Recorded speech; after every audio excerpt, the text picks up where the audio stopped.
gonna dance to everything though. Don't nothing have to be right. Willie just go groove with you. So Willie was in there too. You couldn't tell Willie he wasn't on Soul Train. That's why he got this going on. I'm like, what is Willie this? was in there. Oh my, y'all missed it. I started the camera too late. What's up, everybody? It's your boy Tazz, and you're listening to or you watching the intro podcast. I have the cast with me. Sitting right beside me is the one and only Glennette. I love how you throw up the douche, you show your age. And we have the one and only Willie Beamen in the building. Everybody, thank you guys once again for joining us. We're just gonna jump into a topic because like last week, Glennette decides she has to leave us. But before we get into that and before she leave, I wanted to have this discussion. I was listening to The Breakfast Club. Again, y'all know I talk about them every single week. Charlamagne the God, DJ Envy, and shout out to Just Hilarious. She is back from this birth. Who? Just Hilarious. Don't worry about it. You'll learn about it later on. Because you shaking your head like you know who she is. And you don't have a clue. Oh my goodness. Troy, he's having a good time. Oh, Jesus. I'm high. Okay. I am. I got good drugs in me. However, today we are talking about so in relationships, one thing that I can't say I've grown accustomed to because I just let them keep the ring. But there's people you don't propose to. I've been married 2 times. Yeah, that part. You just let them keep the ring. Keep it. I mean, hey, you. I mean, that's better than recycling it. You work. Look, you work for this ring. You can have it. You put some work in. Anywho, highway. The discussion has always been in a breakup after you've proposed to whatever. Who keeps the ring? Well, according to the Economic Times, the topic of this particular editorial is who gets the engagement ring in the breakup. Court issues landmark ruling. Here's all you need to know.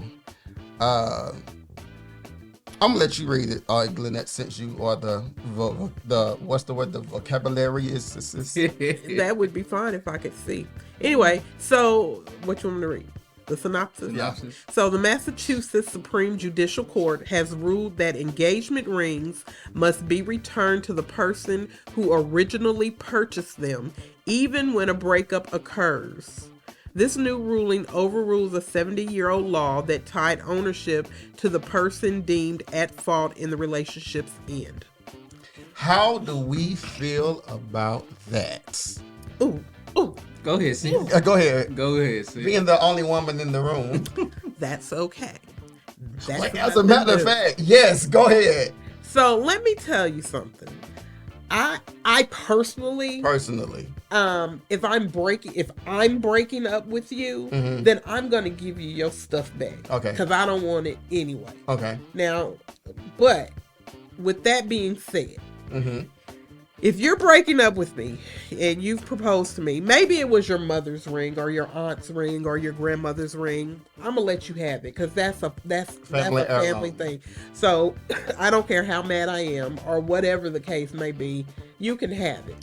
Now, if you haven't engaged yourself to me and I have proposed in front of my friends and my family, yes, and you have cheated on me, you have done me wrong, I don't care what the court say. They gonna have to catch me.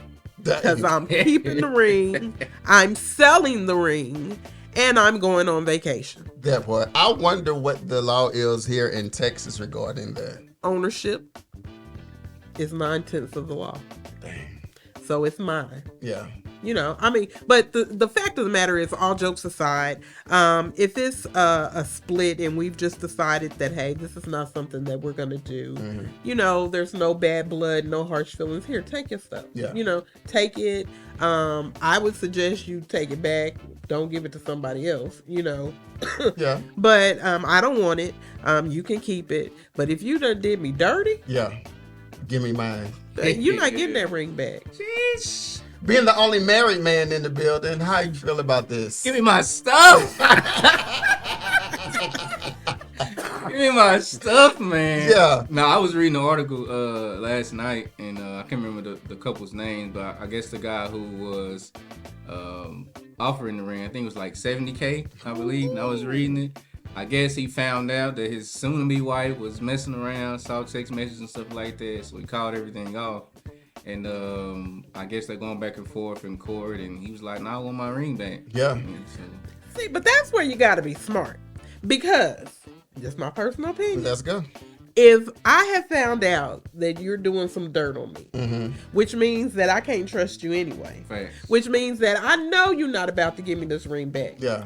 Baby, I want to take your ring and I want to get it clean. I want to do something. I want to add a diamond to it. Get your ring. You be nice. Yeah. Get your ring. Then say, get out. Get your stuff. Get out of my house.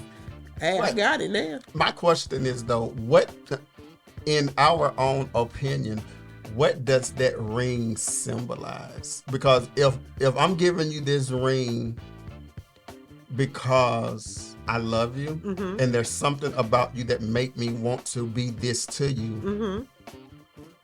because you done something wrong, does my love fade away for you? Yep. Damn. It depends on what you've done. Yeah. I mean, it depends on what you've done. There are things that will kill a person's love for you. Okay. If you have beat me, Uh-huh. if you have cheated on me, those are deal breakers. Okay. For some people, they're not, but for me, Uh-huh. it's a deal breaker. So, I don't want anything that's going to remind me of you. Yeah. Now, I'm telling you, if you've done that to me and that ring is worth some money, $70,000, That's Yeah. what it was. I'm going to sell it and I'm going to go on vacation. Yeah. You're not getting it back Uh-huh. because you shouldn't have did. If What you did. you're right, you Yeah, should have I'm thought with you. about that. I'm with you on that. But now, if it's just we've decided, hey, this is not going to work for Mm-hmm. me. I think we should just split and go our separate ways. I'm going to give you your stuff back. Okay. I'm gonna give you your ring, your clothes, Yeah. I'm gonna give it back to you because I don't want no bad blood. Maybe one day we can be friends, Yeah. Acquaintances. Oh, it that's just another wasn't good meant to question be. for you. I have a question about that, Willie. Whenever you proposed, what about your wife made you want to propose to her? I would say her heart posture. I would definitely say her heart. Most people know that there is a height difference in our relationship. No, I've never Yeah. seen her. Yeah, you'll meet her. Huh? How tall are you? I'm 5'5", And she's 6'1". 6'3". God damn. Willie like climbing up that tree. Climb them Climb up trees! Nigga, I love it. You better climb that tree. Climb them tree, my guy. Yes. Okay. Yeah, bro. So it was a heart matter, man. She didn't see me, for who I guess my stature. She wasn't really worried about that. Yeah. She just saw where I was going, and we just grew together, man. Of course, we had stuff we had to learn about each other in that season. That's early anybody. on. Yeah, that's anybody. Yeah. But no, she wasn't really concerned about stature, man. She's She's like very sweet. good dude, man. He Very take care of his sweet. business. Yeah. And it was the same for her. And next, January 14th will be 12 years. Baby, she love her 25. man. She love her She man. love her man. Y'all bet. I need a bodyguard too. So let me see. She Whenever love- we- Yeah, speaking on play, man. Whenever she we love go her places, we're gonna hire your wife to guard us. Who is the I guess the armor bearer for Dad that goes here?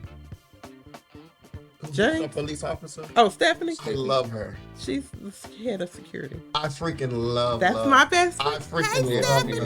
McGee. Hey. She's a boss. We've been friends for 25 years. Wow, for real? We've been friends for 4 months.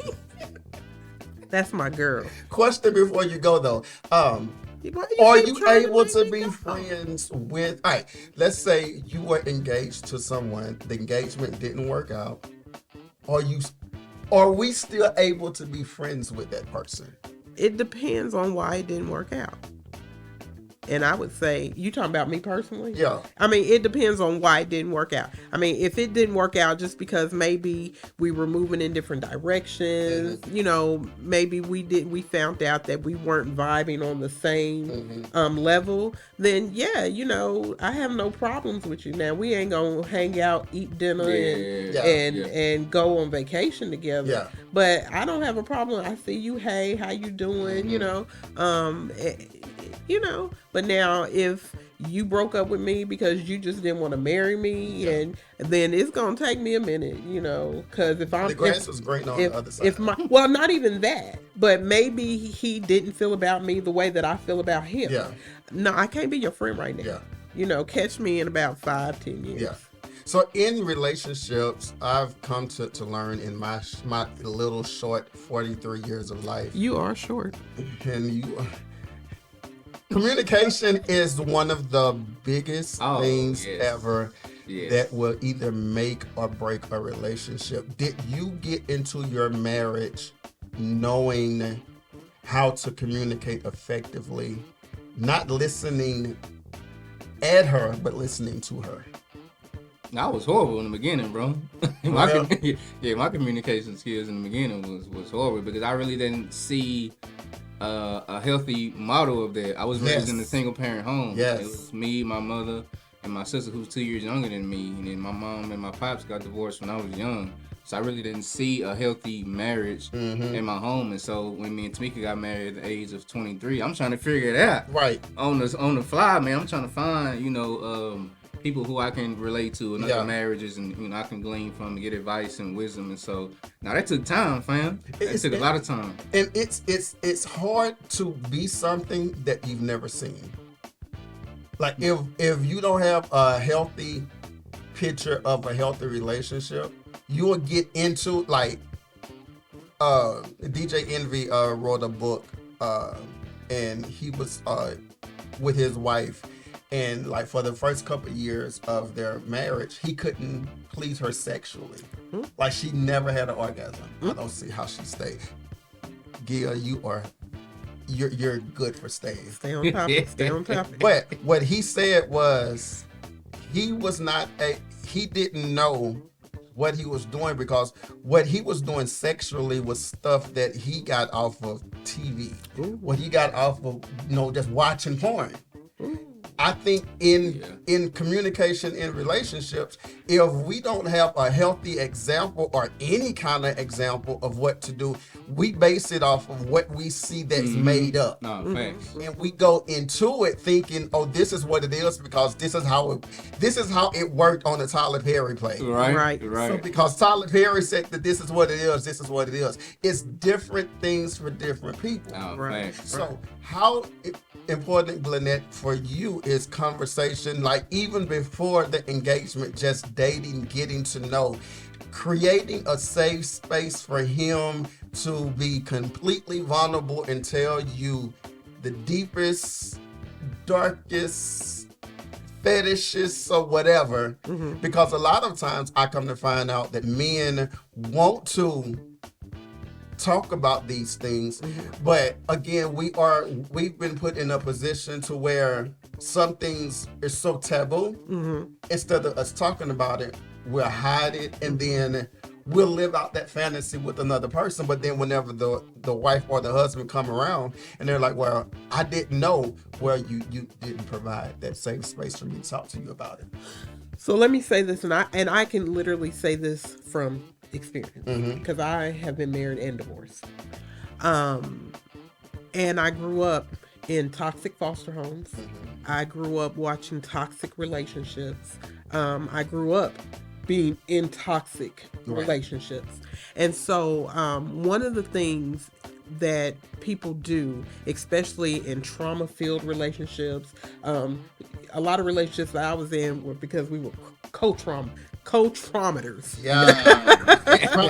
Trauma bonds. Trauma bonds. We had, most of my relationships were trauma bonds. I can count on one hand, one finger, how many healthy relationships that I've been in. You see that? One hand, one finger. Yeah. And it wasn't until I'm in my 50s that I ran across that. Yeah. And so what I've come to realize is that everything that I've seen, everything that I know about relationships, I do the opposite. If I'm talking to my male friend, I realize that I can't talk to other people about what he's talking to me about. You know, because it's a trust thing.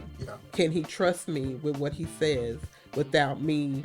You know, you have to learn how to fight fair. You have to learn that you can't let your emotions take control of you when you're in an argument, because you're not going to agree on everything. Oh no. You know, everything. And then I have to realize what's more important. Is me being right more important than his feelings? Is me having the last word more important than him feeling safe in our relationship? You know, so that's how I had to learn. I do the exact opposite of everything that I've ever seen, everything that I think I know is true, you know. And it's another thing of, what do you want out of a relationship? You know, some people, I am a nurturer. You wouldn't be able to tell, but I am. I'm a giver. I love to make sure that the people that I love are happy, that they're comfortable. So I will go, and I have to work on that, because I will go out of my way, even emptying myself of everything to make sure that the people that I love are happy and comfortable. People pleaser syndrome. And that is a trauma. That's a trauma thing. Because I grew up where people would leave me at the drop of a hat. So, you know, I grew up thinking that if I'm perfect, if I do everything right, if I make sure everybody around me is happy, they're not going to leave me. Which is not true at all. You know, so I have to make sure that I have boundaries, but I have to make sure that I respect the person that I'm with, their boundaries. And I have to love them, not how I want to be loved, but how they need to be loved. And the only way that you can do that is if you sit down and you have those conversations. And you got to do a lot of healing. A lot of healing. Speaking of the healing part, because it was so difficult, or you wasn't the best communicator, what allowed you to be able to have those conversations, or have the feeling to say, okay, because I know that you are going to be here forever, I can allow myself to slowly have these uncomfortable conversations, or just trust issues, like the whole 9 yards. What, as a man, what got you to that point to where you were able to say, okay, I can do this? It really just started, I mean, Tamika is a person that she creates that safe space, like we've been talking about here in the past couple of moments. She's always been that person, man, to make sure that I have that space to be vulnerable, be transparent, without any rocks being thrown, without, you know, judgment. That's the word. Any of that, you know, coming toward me. So throughout our marriage, man, she's always given me that space to share. If I gotta cry, I'll cry. If I gotta yell, if I gotta scream, if I don't understand, she allows me to get that out, man. And so that's one thing about, you know, our marriage. And one thing that has allowed us to stand the test of time is our friendship. You know, that's one thing that I tell a lot of people, man, who are around my age group, you know, or engaged or in their early years of marriage, is you got to find ways to keep that friendship solid. And I think that's what has allowed us to be so strong in the years of marriage and, you know, prior to that. So what's the difference in friendship and relationship or marriage? Glennette? You just asked me that question, right? You know. No, but it's not for me, but for people who are trying to get that understanding, because some people say, I'm marrying my best friend. Here's my personal opinion, because I'm not married yet. Yet. But what I think is that a lot of us, we are not friends first.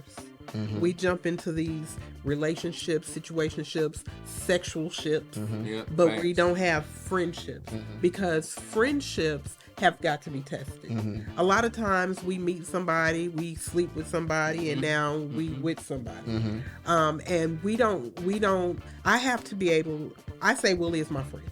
Okay. And when I use friend, I really mean it, which means to me that it doesn't matter what he does besides betraying me. If you betray me, you're dead to me. Damn. Whew. Judas. That one, yes. Come on, Judas. But say Willie can't do anything for me. He can't. I mean, he literally can't do anything for me. That doesn't change our friendship. Yeah. You know, some people, they're in, that's my friend, that's my homie. But when I can't do anything for you, when I can't make you bigger, make you famous, make you whatever it is, am I still your friend? Yeah, if I fall, you know, well, you still try to catch me, or you gonna let me just fall? Are you gonna cover me? Yeah, because that's what friends do. You know, if he doing something, I'm gonna have his back. Yeah. But when we get back, Negro, you wrong for that. Yeah. You know, I'm the friend that's gonna hold you accountable. Yeah. And that's what friends do. Yeah. They hold you accountable. Yeah. They make you better.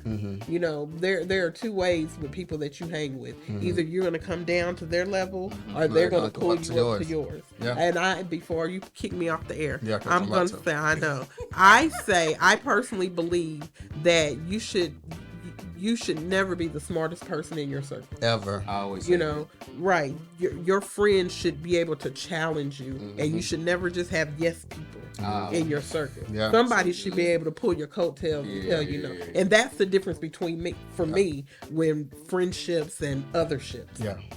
That's good. That's really good. Thank you, guys. Yes. And the Bible says that real friends are born through adversity. And you gotta be a friend to have a friend. Everybody, this is your boy Tazz and Glennette, Willie Beamen, and this is the intro podcast. We'll be right back in just a second. Look at somebody and say, hustling is an attitude.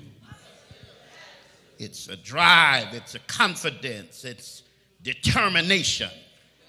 It's not really just what you do, but it's how you do it. It's a never give up, do or die mentality. Hustlers don't wait for stuff to happen. Look at somebody and say, real hustlers make it happen. Yeah, hustlers don't let fear hinder their faith. Tell somebody God's about to awaken the anointed hustler on the inside of you.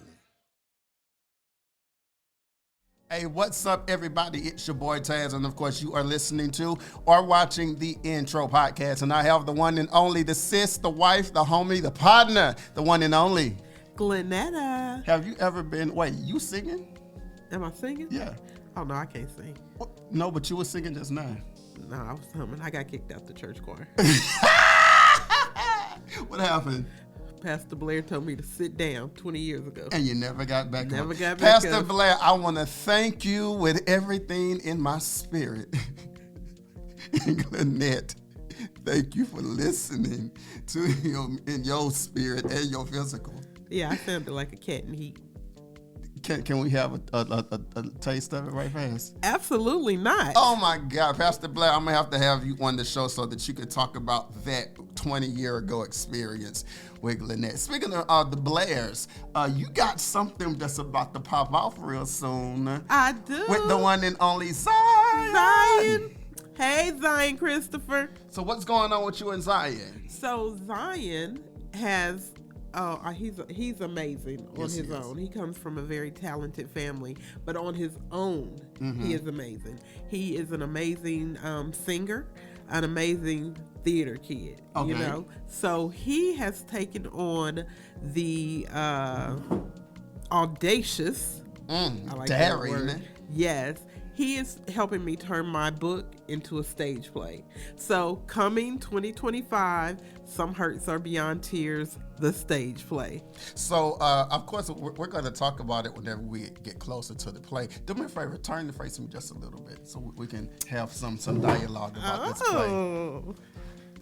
How do, right now, because you're not in the hull of doing it, how do you think you're going to feel? Because If I can think back, just whenever you were doing the audiobook, you was getting emotional crying. I know. In which we do need to finish that, by the way. How do you expect to feel, even in the casting, or just seeing the progression of how this play goes? Because this is a very emotional play. Yes, because it is so close to my heart. Yeah. Because it is based on real live events, things that happen. I don't know. I want to say, I can distance myself from it, but to see it is one thing, to read it, but to see it like happening again on a stage. I don't know. I'm not sure yet. Because you're literally putting your real life out for people to see. Right. The good, the bad, the ugly, the pain, and things like that. What made you? What gave you the ambition to want to do this? To the stage play? Yeah. Well, I'm a theater kid myself. Okay. And one of the things that was a coping mechanism to me. I know you love your job and everything, but can you take that off? Oh. Right, and I'm not starting over. We just going. Oh. she been working. I'm sorry. I got here. She loved that 9 to 5. I don't blame you, girl, because I need a loan anyway. Listen, I don't have no money. Okay, well, it's go. And he's not gonna start it over, y'all. I'm really not. It's okay. Anyway, one of the things that I said that I wanted to see when I wrote the book is I wanted in book form. I wanted it on a stage, and then I wanted it on a theater screen. Yeah. That's my dream. Yeah. And this is how many years ago? What's how many years ago? Whenever you had the vision to see it on all of this. Probably when I first started wanting to write about it, which has got to be probably 15 years. Oh, wow. It's been about 15 years. Yeah. I wrote the book in 2016. Yeah. So it's been almost 10 years for the book. Wow. And I just think that it's something that people can connect with. Yeah. And see and realize that we go through things. Yeah. But it doesn't define who we are, and that we can take the things that have tried to break us and turn it into something else. Something to make us better. Right. And I just believe that God doesn't allow us to go through so many heartbreaking things just for nothing. Right. So in the perfect world, if you could pick one superstar actress in the entire world, who would play Glennette? Jennifer Hudson. Yeah! Come on. Why Jennifer Hudson? Well, number one, I love her. Okay. Number two, she has that sass attitude, Yeah. And number three, she knows what trauma is. Yeah. She's gone through some major horrific things, and I just think that she would be able to channel that energy into my life. Okay, well, I'm excited to see, and thank you for allowing us to be a part of it in whatever way we are able to. Some big things is really about to happen really, really soon. Yeah. Y'all, do me a favor, y'all know me. I'm not gonna edit this, but Willie is calling. We'll be right back. Sometimes it's the way you handle trouble. Yeah. That makes people look at you and say, there's got to be something about him. Got to be something about her.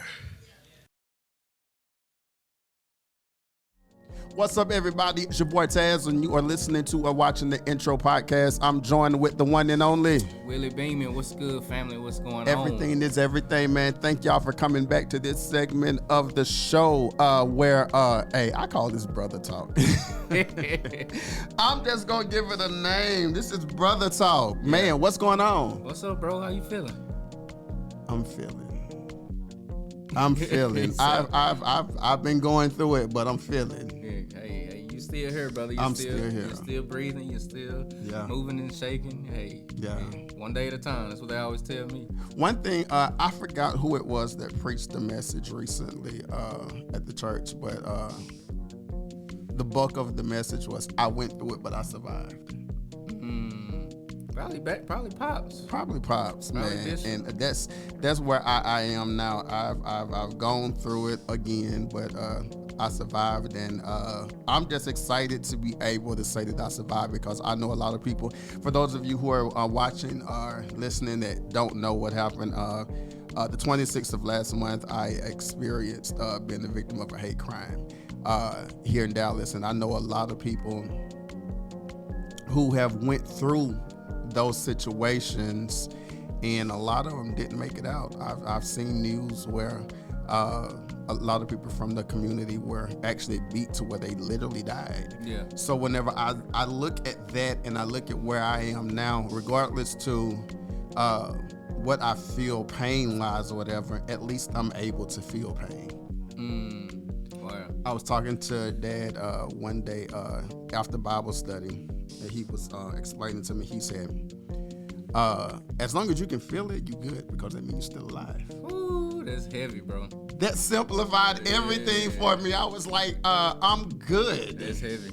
Like, so, I'm dealing with it, and God is, doing what he's doing in regards to the situation, whether it be to the offenders that done what they did to me, or even just what he's doing in me through it.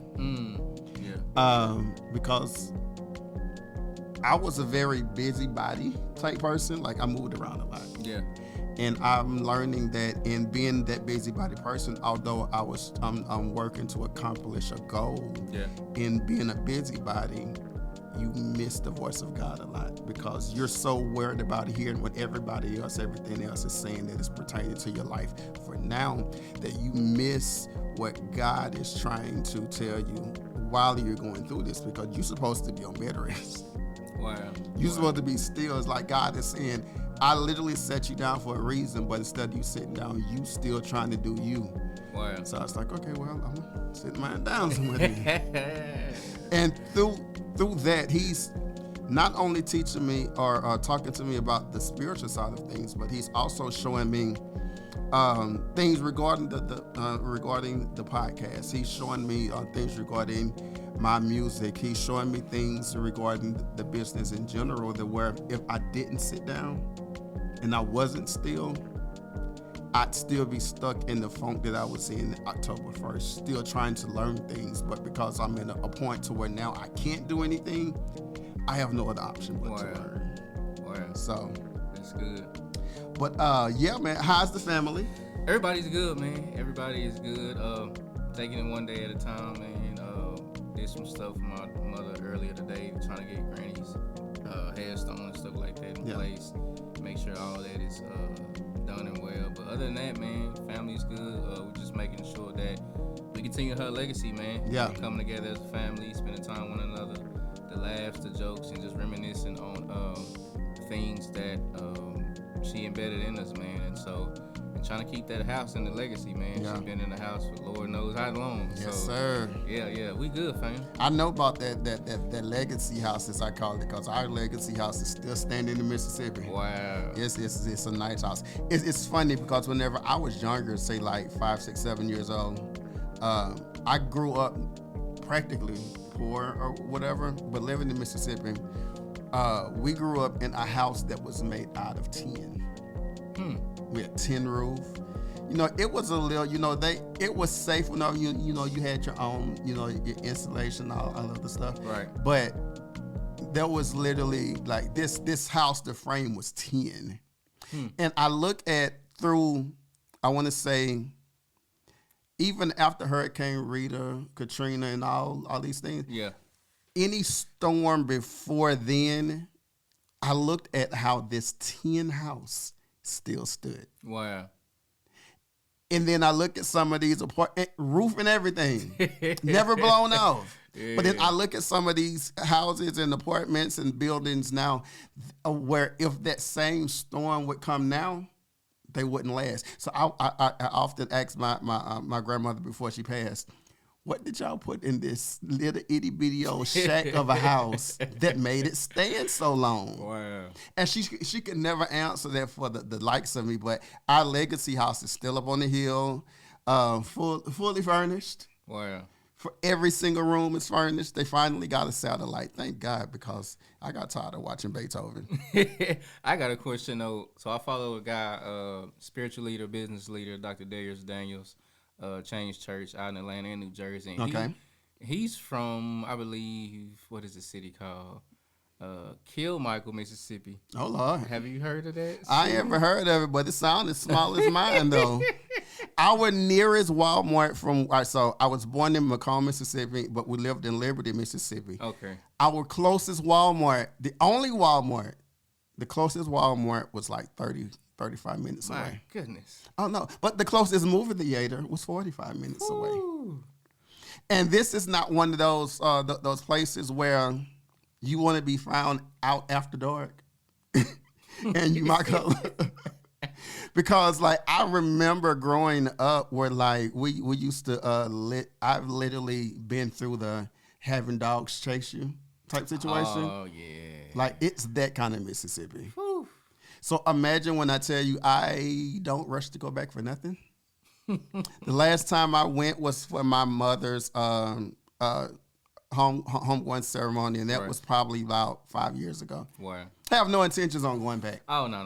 Because all you do there, in order for our age group to have anything for entertainment, we would have to drive an hour to go to New Orleans. Wow. And then after you party in New Orleans, you ain't trying to drive back that same night. You ain't driving back At all. But it's good for the person that just want to retire and just unplug from reality. That's what I hear a lot. Because again, no cell phones. Your cell phone is not going to work if you don't have satellite. You're going to be watching Abel. So it's like unplugging from the world. That is the place to go. But on today's show, man, I cannot wait for our deep dive because we are talking about generational wealth. Man, I thank you for bringing that topic up because it's really big now especially because of the direction that we are going in now with our new president and the things that he's setting in order. Right.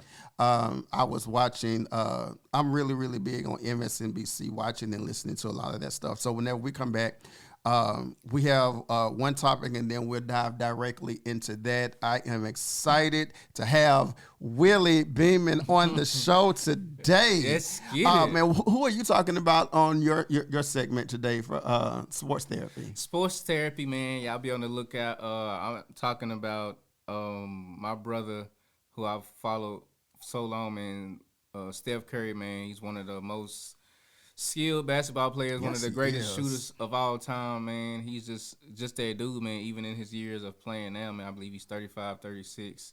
And kind of want to talk about that story, the dynamic of even one of the other, well, we know Splash Brothers, Klay Thompson, who got traded to the Dallas Mavericks, man, and all the behind the scenes. And, they just played, each other a couple of days ago. So it's many layers, man, when it comes to the Warriors franchise. But on the flip side of that, y'all see the shirt, Lamar Jackson, Baltimore Ravens. Yeah, that's another story I want to talk about, man, and what he's doing with the Baltimore Ravens and what they have the potential to do. Just Hilarious would love you right now. I know. She from B-More, ain't she? She would love you for that shirt right now. Again, shout out to Jess on your the birth, the healthy birth of your baby girl, and for your what's the word? Your healthy birth also, because we know that the mortality rate for black sisters having babies, is not always the best. Yeah. So God covered you on that. As a matter of fact, let me go on a rant about Just Hilarious right fast. God has been bragging on you since they chose you to be this third guest on the Breakfast Club. Yeah. Like right after she got chosen for that, it seemed like God just started lining things up for her as if this is her ordained time for everything that she's getting. Wow. And it's amazing how whenever you are in that that part of your life where it's your time, there's nothing that no one can do. Oh no, absolutely. To take it from you, because I know there were a lot of people. I listened to the Breakfast Club for that whole entire year, where they were bringing in different guests who were probably better or probably more qualified. Right. But because I guess it's just her time, God said, I'm going to let all these people pass by, get all the accolades and everything. But because I want to brag on you, because something is about to happen with you and in you that's more that you, my favor is going to work in your life. So I'm just waiting for them now to announce whenever she get engaged, because I mean, yeah, I love just hilarious. It's time to get married, girl. Chris, it's time to get married. Propose to my sister. This is your boy Tazz and Willie Beamen. We'll be right back with the intro podcast. The first thing is I reject the thought. I just plain out reject it. When that thought enters my mind and tries to lure me into a negative place, an emotional thought stronghold, I reject it. No more than if I don't want to eat something in front of me and I push the plate away, I'm rejecting. No more than I reject if someone is mistreating me and I'm in an environment, I can reject that. The same way I can reject these thoughts that come from a dark place. The second way is I fill my mind with the right information, with righteous information that I get right from the Word of God, or from words that are influenced by the Word of God, casting down the arguments and everything that exalts itself against the knowledge of God. I replace it. It's as if I had a cup of red Kool-Aid and I'm just not feeling red Kool-Aid. I empty out the glass and then I refill it with what I want. I empty my mind of the things that aren't good for me, that aren't useful, that aren't productive, and then I refill it with what is. And then the third thing is to speak the scripture out loud. Speak the word of God. Speak therapy.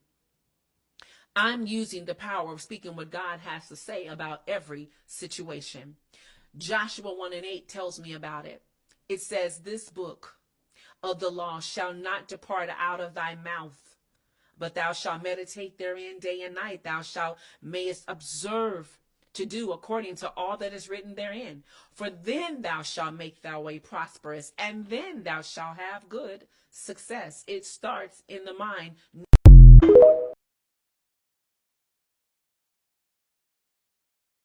What's good, family? This is the one and only Willie Beamen, back in the building once again, man. We are back, y'all, for another fire segment, man. This is Sports Therapy with your host with the most, Willie Beamen, man. I got some juicy stuff, man. I got some good convo, man, in regards to this sports world for all my sports fans. So, as you guys see, I am rocking, a t-shirt jersey, Lamar Jackson, man, a.k.a. Action Jackson, man, the quarterback for the Baltimore Ravens, man. Also was a quarterback for Louisville prior to getting to the league. But just want to kind of, talk about that previous game that they had. I believe it was last Thursday against the Cincinnati Bengals. Let's look into it.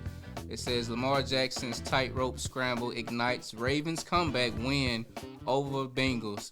And in his words, we came through. Yes, your boy came through, man. Lamar Jackson is having a heck of a season right now, man. He's on track to possibly have his third MVP, man. But I'm pretty sure in his mind, he wants that Super Bowl ring.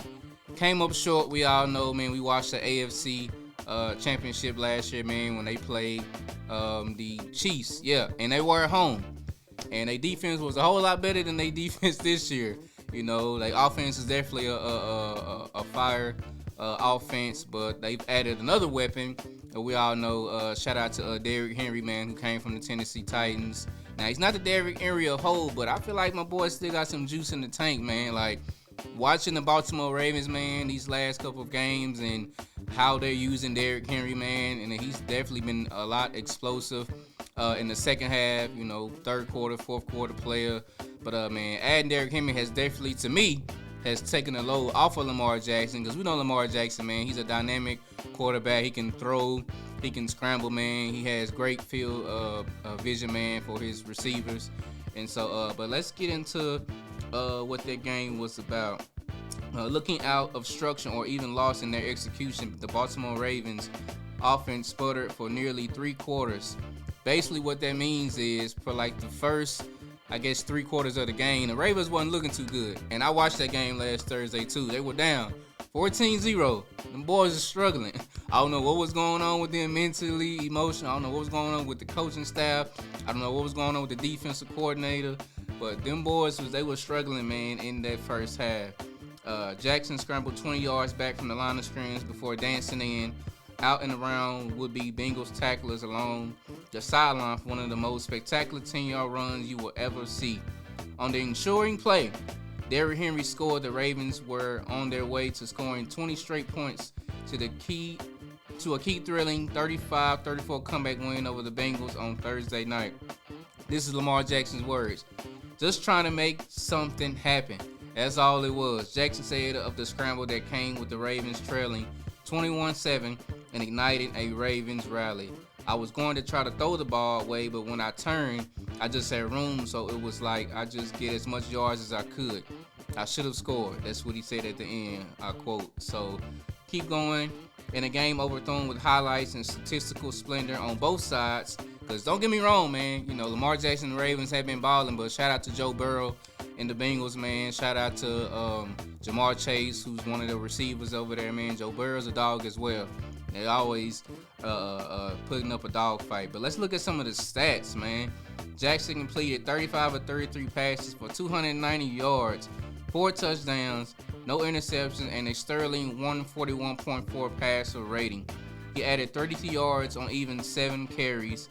It was how he rebounded from the lackluster first half. Remember I mentioned that, with an extraordinary second half that was truly remarkable. So, like I mentioned, man, them boys struggled. They struggled in that first half, man. But somehow, some way, we already know, man, that Lamar Jackson, a.k.a. Action Jackson, always finds a way to get the job done, man. Now, here's something I want to kind of hit on in sports world.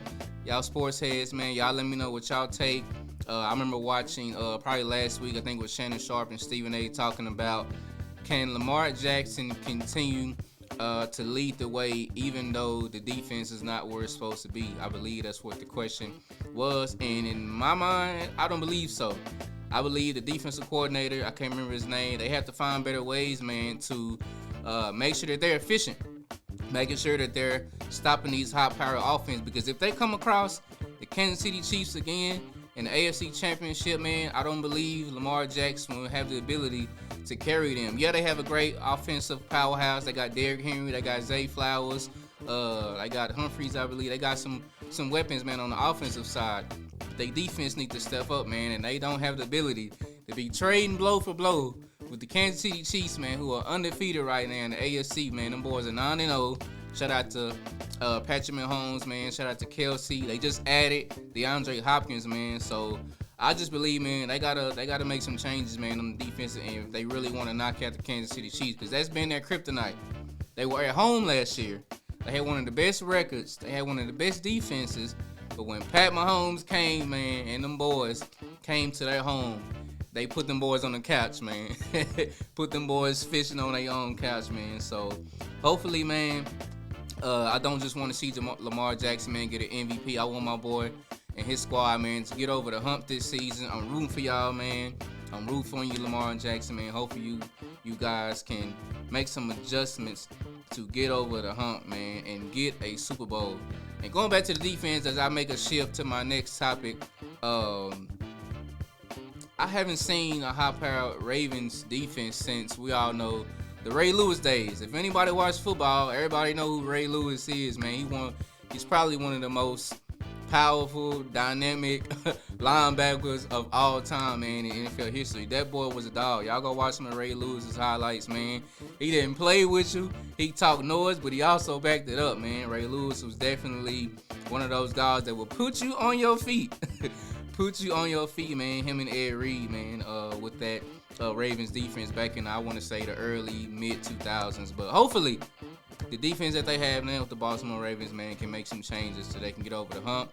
And my boy Lamar Jackson, man, can get his first Super Bowl ring. So we rooting for you, my boy. We rooting for you. Let's make a pivot on to my next topic. I definitely want to talk about this, man.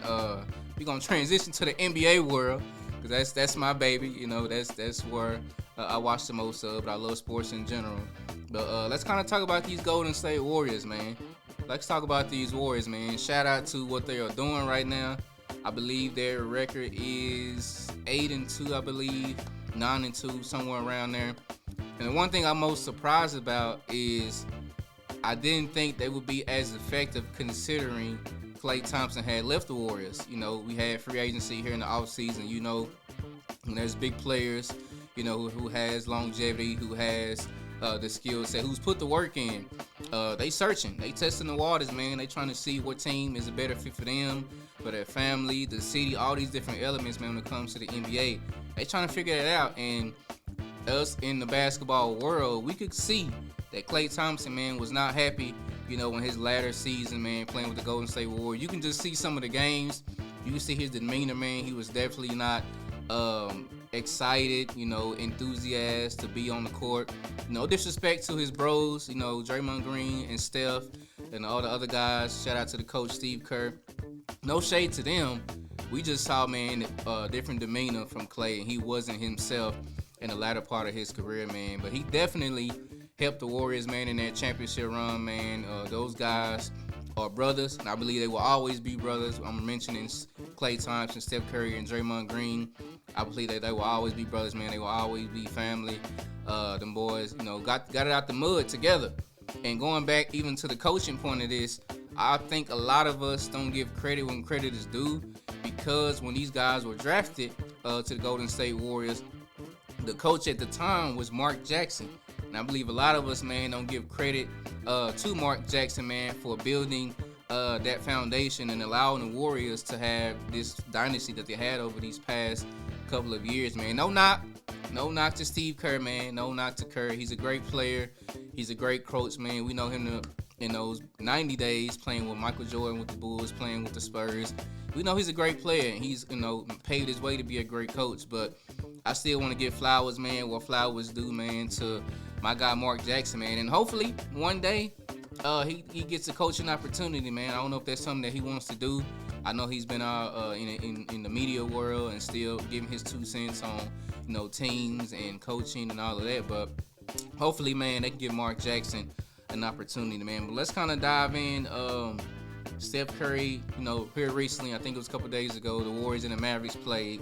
And like I just mentioned, Klay Thompson got traded, you know, to the Mavericks, man, to start a new leaf, to turn over a new leaf, man, and to start a new chapter.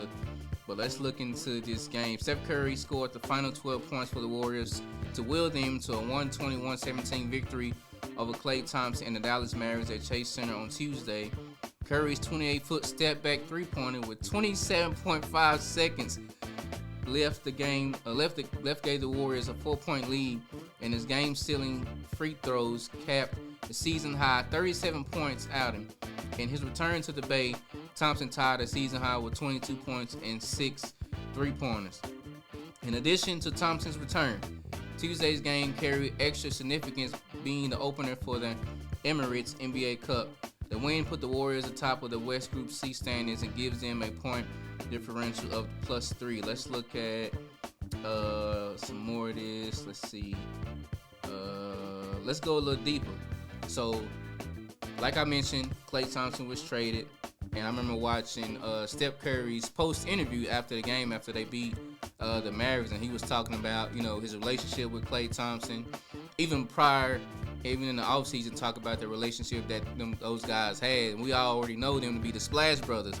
Those two guys, man, are 2 of the greatest shooters we've ever seen, man, in NBA.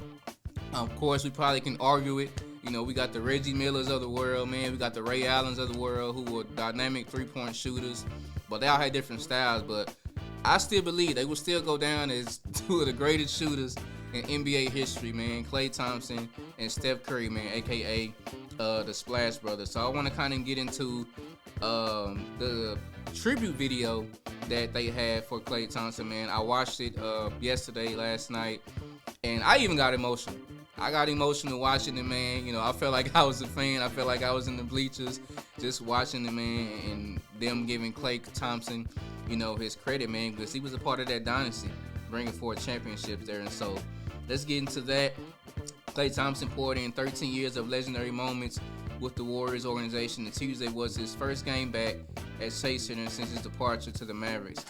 Making his way to the visiting locker room for the first time, Thompson was greeted by hundreds of Warriors employees wearing captain hats. That was one of his nicknames, Captain Klay. The employees tipped their caps as he entered and cheered. When Thompson came out for warm-ups, there were more cheers from Dub Nation, whom also donned the hats that were given upon entering the arena. Right before tip-off, the Warriors shared their tribute video for the four-time champion, which prompted a standing ovation, and Thompson acknowledged the crowd with smiles and waves, man. I think that was definitely something that was probably memorable to him. I'm pretty sure there was a lot of emotion even for him in watching that tribute video, soaking it all in, taking it all in, seeing the fans taking it all in with him, seeing his brothers on the other squad from the Warriors taking it all in, man, just as a community, man.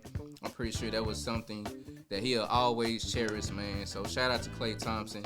And as I put a wrap on this, I kind of want to talk about their relationship between Steph Curry, Klay, and Draymond. They were the core of the Warriors. You know, you had the other added pieces that play with them, Andre Iguodala throughout the years, Harrison Barnes throughout the years. You got Andrew Wiggins, who's coming up right now. You got Kuminga with the Warriors, who's a young dog that's coming up right now. You got Gary Payton Jr., Gary Payton's son, who was a dog that's playing well with the Warriors right now. So none of us expected the Warriors to be on track the way they are now. But let's talk about their relationship. In the first game against his splash brother, Steph Curry, fittingly took the defensive assignment against Thompson. Now, mind you, that's a mismatch. We know Klay Thompson is probably about, I would say, 6'8". You know, Steph Curry is probably around 6'1", 6'2"-ish. But Steph Curry wasn't going to have it, man. He wasn't going to allow them to come to to the Warriors arena, man, and take a defeat. Thompson, feeding off the energy in the building, took Curry straight into the post for the first possession, drawing a foul. Curry was quick to respond, draining a three-pointer over his outstretched arms and pointing at him with both hands, smiling. Draymond Green got into the act a couple minutes later with a three over Thompson from the right corner. Thompson got going in the second quarter, hitting back-to-back threes to extend the Mavericks' 16-2 run. However, Curry went again, responding with a crafty and one-hand layup over Thompson and stared him down. These three competitors have done so much winning together in this league, and their competitive juices flowed throughout their first head-to-head NBA matchup, man. So if y'all haven't seen the highlights, man, go watch the highlights. That was a heck of a game, man. Curry putting it out on the line, Klay putting it out on the line. Brothers who grew up playing with the Warriors together, man, got drafted, you know, to an amazing franchise, man. Now they're opposing, you know, enemies on the court.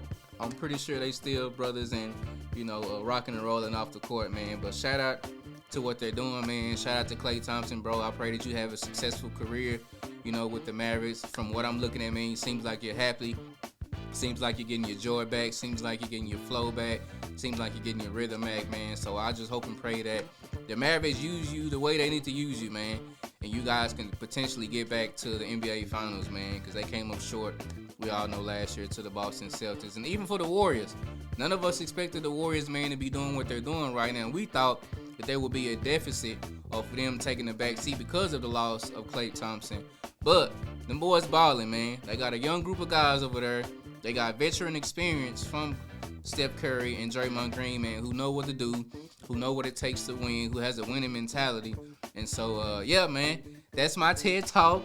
This is Sports Therapy with Willie Beamen, man. We are closing it out, and we'll see y'all next time.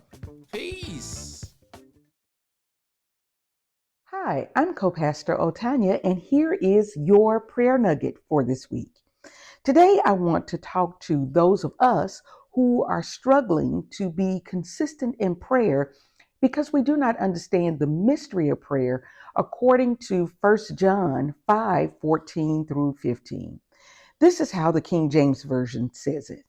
And this is the confidence that we have in him, that if we ask anything according to his will, he hears us. And if we know that he hears us, whatsoever we ask, we know that we have the petitions that we have desired of him. I like the way the New Living Translation says it. It says, and we are sure of this, that he will listen to us whenever we ask him for anything that is in line with his will. And if we really know that he is listening when we talk to him and make our requests, then we can be sure that he answers us. Thomas Edison, who was a prolific inventor, is recorded as having said this: "We don't know 1,000,000% of anything. We don't know what water is. We don't know what light is. We don't know what gravity is. We don't know what electricity is. We don't know what heat is. We have many theories about these things, but that's all that they are. However, that does not prevent us from using them." Many people who don't know God pray, but they are not seeking God's will in prayer, but conversely, they are trying to use him or whoever they conceive him to be to get him to do what they want. But can I tell you that biblical praying is not us trying to talk God into giving us what we want, but rather it is us submitting our will to his will. It is us praying like Jesus taught us in Matthew 6:10. Your will be done on earth, even as it is in heaven. So let me offer you some relief. There is so much about prayer that we may never understand, not even in this lifetime, but it should not prevent us from using it. We should use it according to the three things that we know according to his word. We know that if we are God's children, we can confidently approach him. And if we ask anything according to his will, he hears us and he will answer our requests. So let us pray constantly and not lose heart. This has been Co-Pastor Otanya with your prayer nugget for this week. I encourage you, put it into practice. What's good, online community? This is the Intro Podcast with your host with the most, Willie Beamen, and It's your boy, Tazz. hey, we are back, man, for another fire segment, man. Something that we all should be planning, we all should be talking about in our homes, in our communities, on our jobs, with our family, man. Generational wealth, man. Yes. Something that we definitely should be moving towards. So, what's your take on that, man? Let's start it out with this. Today I was driving in, and it's funny because before you suggested this segment, right before I heard this interview, without you even hearing the interview to know that she spoke about this. But let's go to let's get it. Shay interview with Miss Pat. Oh, okay. So if looking back where you are right now, Miss Pat, what would your 10-year-old self, what would you tell yourself? I would tell my 10-year-old self, we made it. We made it. You know, I look over my life and my kids really young and went through a lot. And all I ever wanted to do is just show my kids the world, show my kids a life that I never had. Mm-hmm. And, this year I finished my house off of TikTok. But I'm a DIY person. I'm a DIY person. I need generational wealth. Right. And I did a lot of it myself. Not the work, I just contracted it out. And I had it planned. I just wanted to play that just to, because it definitely sparked something for the conversation today. And then I have another one that I'm going to play that you sent me a little later on in the show. But what does generational wealth mean to you? Generational wealth for me means, first and foremost, I think generational wealth starts in our mind. There's this quote, I think I found it somewhere on social media maybe a couple of years ago, and the quote is, "The mind is like a parachute. If it's closed, it'll kill you. But if it's open, it'll save your life." Wow. And so I think when it comes to generational wealth, when we're talking about it, when we're planning for, I think it has to start with the mindset shift first. You know, and a lot of other business leaders that I follow, man, in this financial literacy space, one thing that they always say is wealth starts in the mind and then it ends up in your pocket. And so I think that's where it starts. Man, we have to have a mindset shift of not having a poverty mindset, because you got to think about it, man. As far as the black community, the black culture, we get so caught up on materialistic things, fashion, the Gucci, the Prada, the nice whip, the whip with the 24s on it, the bags, whatever it is. We get so caught up in these things because of consumerism. But at the end of the day, man, none of those things will last. Right. Its value will leave, and so we got to get to a point to where we shift first mentally, so that we have the ability to make the right moves, you know, financially, man, so we can set our families up so, you know, they can be, you know, well off after generation and generation. And so first and foremost, I think that's the groundwork. It has to be a mindset shift first. Otherwise, you continue to go through the same cycle forever and not have anything to show for it. Because I know for me, I got really big on generational wealth after my son Matthew came around. Of course, everyone knows that Matthew is, by law, he's my nephew, but I've been father since he was born. Yeah. And I looked at what I wish I knew when I was his age. Man, who you telling, bro? And what I wish my mom could have done for me to set me up to be some kind of better. Right. And I was like, I don't want this kid to ever to have to grow up and have to work 10 times as hard. Yes. And never even make it all the way there. So there was something that I had to do, like you said, in my mind. One of the best things that could have happened to me was to have Matthew move from Mississippi to Dallas, Texas. Because my whole mental shift at that point, because I had to become selfish with my time with everybody else. Wow. Because I had to pour into him, because he had never lived in a big city. So I had to center myself around, okay, instead of me going out, instead of me clubbing, instead of me doing this, instead of me doing that, I had to make this my priority. Yeah. And then I had to look at, okay, if I'm gonna call myself Pops, if you gonna call me your Pops, I need to work on something now to make sure that you don't have to work as hard. Still work to get the understanding of the importance of working, right? But you don't have to work as hard. So like even with this media business that I'm doing, I remember about 6 years ago, I took him to Essence Festival with me. And while we were at Essence Festival, I had never heard him talk like me a day in my life. The morning before Essence Festival, we wake up in the hotel room and he gets on his phone, and I think he was on Facebook or whatever, and he does this video and he's like, "It's your boy Matthew." I'm thinking to myself, nigga, you don't talk like that. But I'm thinking about it. You're only saying what you hear. No, facts. And it caught my attention, and it really made me pay attention to what I say or what I do, because at that point I was like, oh my God, you really do pay attention to me. Yeah. You pay attention to what I say. And then I started to look at the way he walked. Like, I walk on my tiptoes. I started to watch him walk on his tiptoes to where I was like, okay, I have to shift everything about me, because it's really important that he see, number one, a man that don't mind working. Yeah. And then it's important for me to make sure that whenever I'm dead and gone, he's able to live off of something that says, okay, yeah, I work, but my pops left this for me. That's good.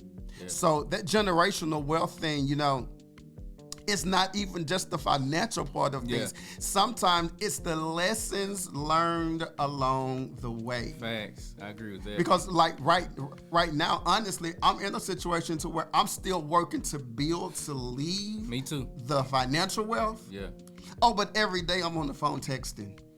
It's time, like I can still share the mental, the growing up as a young man, because a quiet is kept, and hopefully I don't speak out of turn and y'all don't know my son, so we can do this. My son just told me he's about to propose.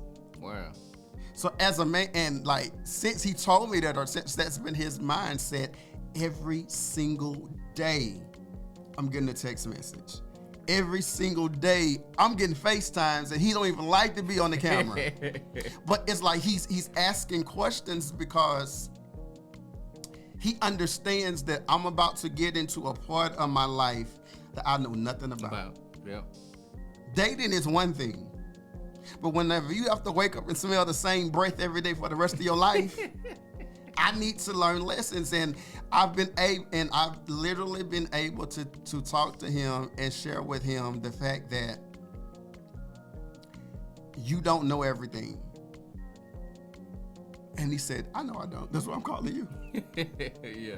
And again, I had to shift because now, even in my current situation, what I do relationship-wise now, it's in a magnifying glass, because now he's taken everything that he's ever seen me, his brothers, his uncles, his aunties. He's trying to take all of that now, because now I need to learn this for myself.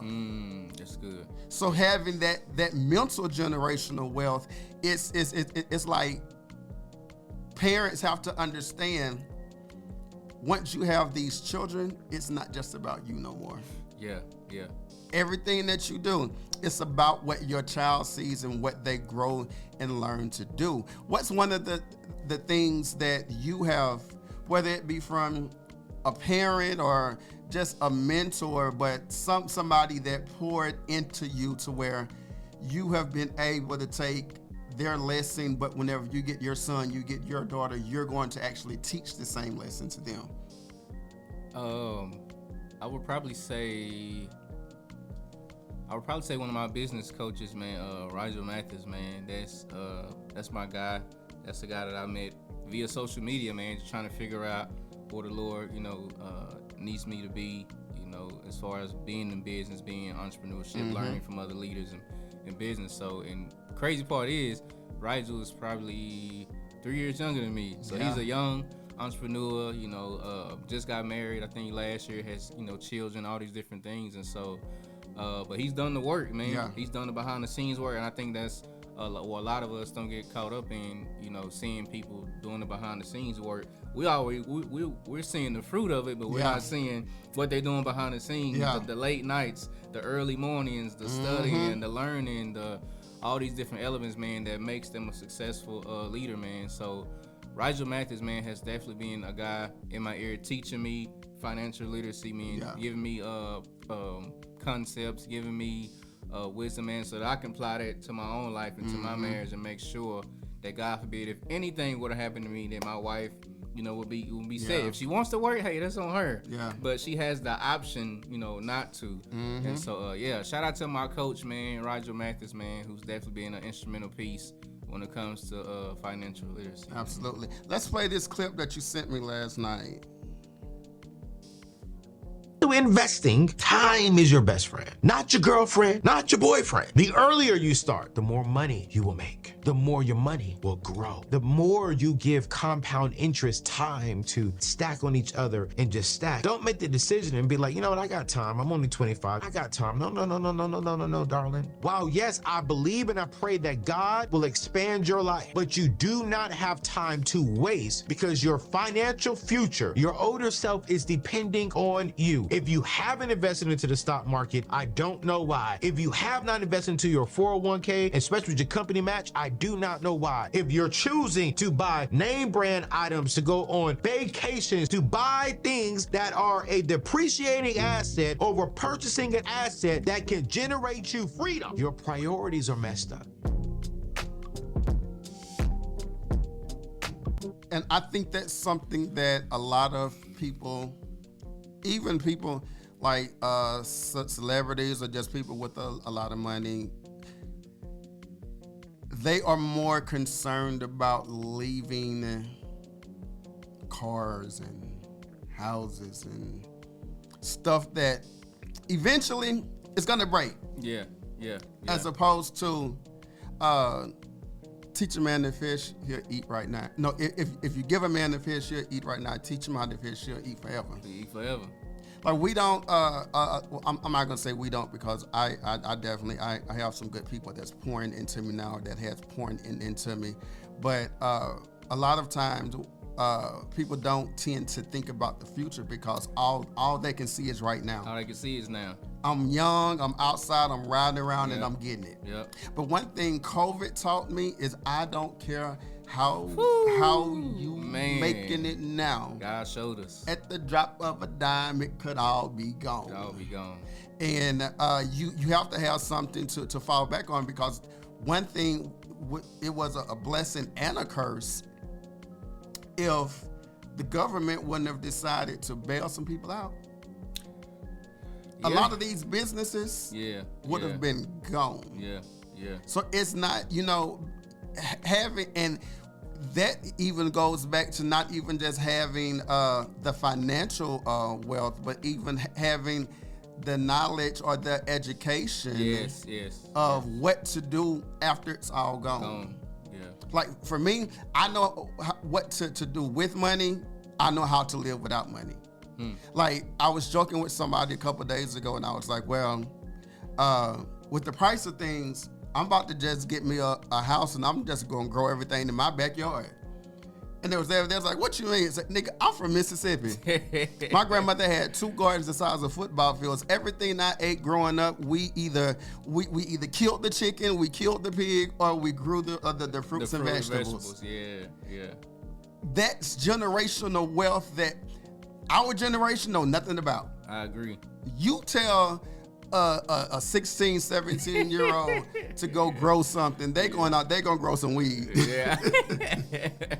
That's what they're into. But how important is it for even right now, do you think, with everything that's going on in the government, with them taking away or attempting to take away basically everything that teaches us?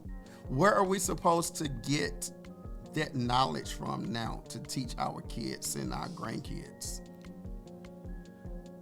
Oh man, I would say going back to what I've probably been saying for these last couple of episodes, man, is making sure that you surround yourself, with the right group of people, man. Yeah. I mean, we just talked about it on our most recent segment, man. If you're the smartest person in the room, you're in the wrong room. Yeah. So you got to surround yourself with people who are more skilled than you, more qualified than you, knows a little bit more of a certain area that you're trying to dive into, so that you can level up. Right.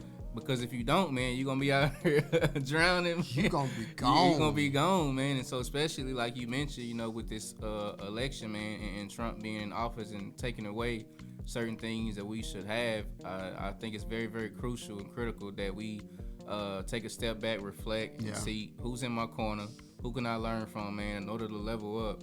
And so, at the end of the day, we trust that God's gonna make a way for us. We trust that God is still gonna open doors, even when it seems like a chaotic situation, man. And so, making sure, man, that you're, getting around the right people, whether it's going to business conferences, whether it's workshops, whether it's getting certifications, whatever you can find your hands to do. Like Mama Laura always tells me, do it, man. Yeah. So I think it's now's the time.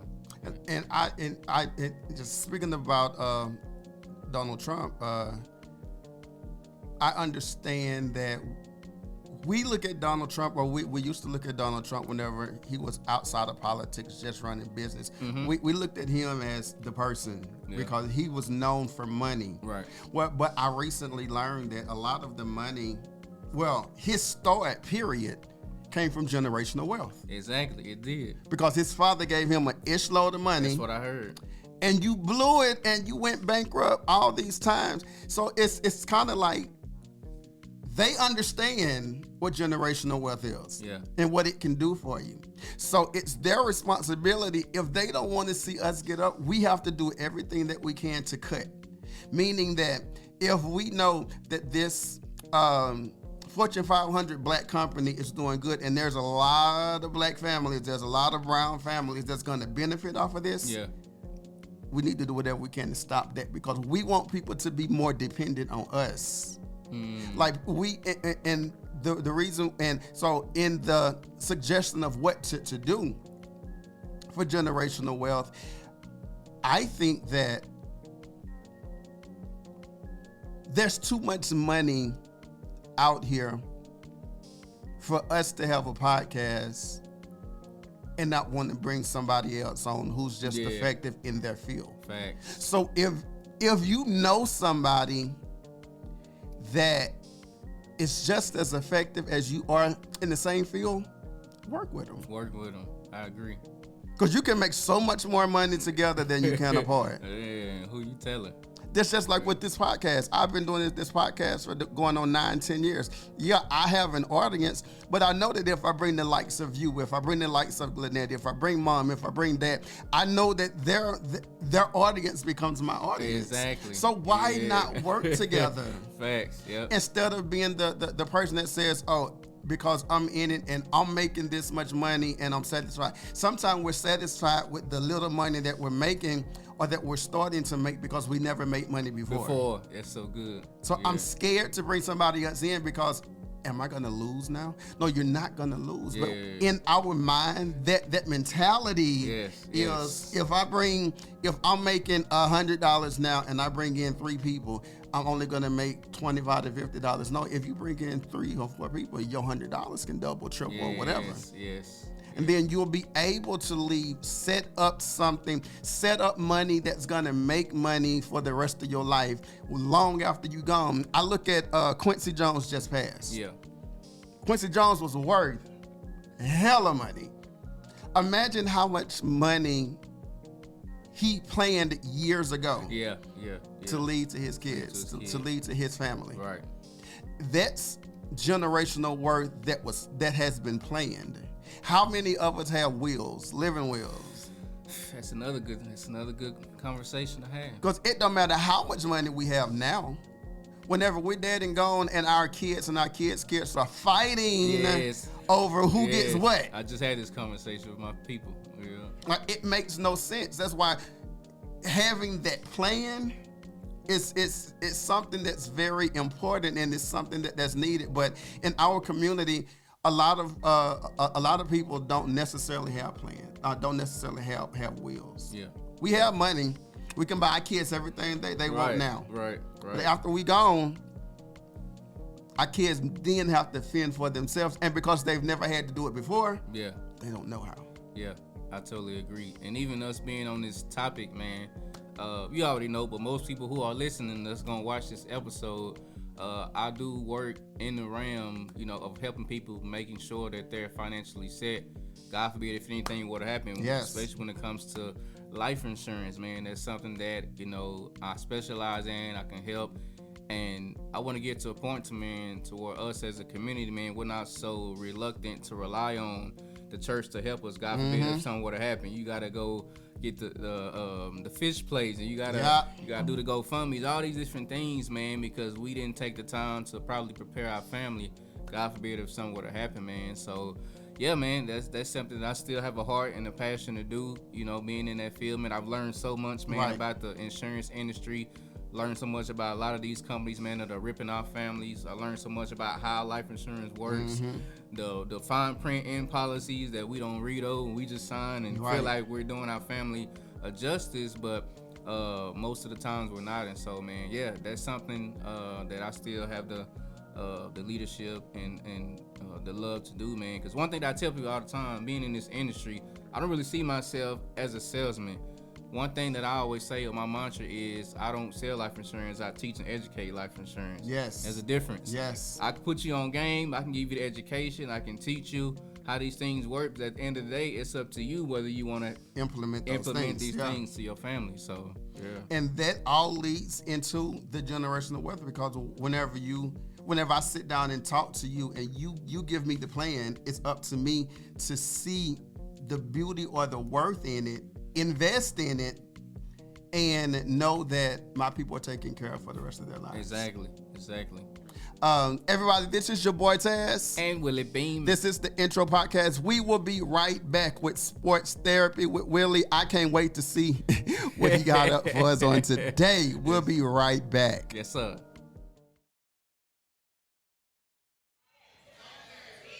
Look at somebody and say, hustling is an attitude. It's a drive, it's a confidence, it's determination. It's not really just what you do, but it's how you do it. It's a never give up, do or die mentality. Hustlers don't wait for stuff to happen. Look at somebody and say, real hustlers make it happen. Yeah, hustlers don't let fear hinder their faith. Tell somebody God's about to awaken the anointed hustler on the inside of you.